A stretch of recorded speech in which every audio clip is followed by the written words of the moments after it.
पौराणिक कथा के मुताबिक तारकासुर नाम का एक राक्षस था।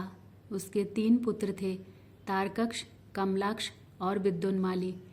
भगवान शिव के बड़े पुत्र कार्तिकेय ने तारकासुर का वध किया। अपने पिता की हत्या की खबर सुनकर तीनों पुत्र बहुत दुखी हुए। तीनों ने मिलकर ब्रह्मा जी से वरदान मांगने के लिए घोर तपस्या की। ब्रह्मा जी तीनों की तपस्या से बहुत प्रसन्न हुए और बोले कि मांगो, क्या वरदान मांगना चाहते हो।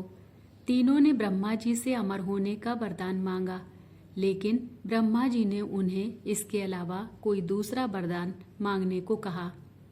तीनों ने मिलकर फिर सोचा और इस बार ब्रह्मा जी से 3 अलग नगरों का निर्माण करवाने के लिए कहा, जिसमें सभी बैठकर सारी पृथ्वी और आकाश में घूमा जा सके।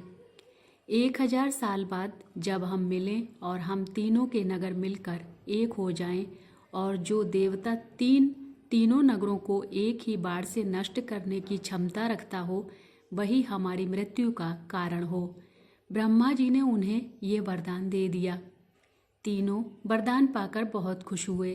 ब्रह्मा जी के कहने पर मैदानव ने उनके लिए 3 नगरों का निर्माण किया। तारक्ष के लिए सोने का, कमला के लिए चांदी का और विद्युन्माली के लिए लोहे का नगर बनाया गया। तीनों ने मिलकर तीनों लोकों पर अपना अधिकार जमा लिया। इंद्र देवता इन तीनों राक्षसों से भयभीत हुए और भगवान शंकर की शरण में गए। इंद्र की बात सुनकर भगवान शिव ने इन दानवों का नाश करने के लिए एक दिव्य रथ का निर्माण किया। इस दिव्य रथ की हर एक चीज देवताओं से बनी।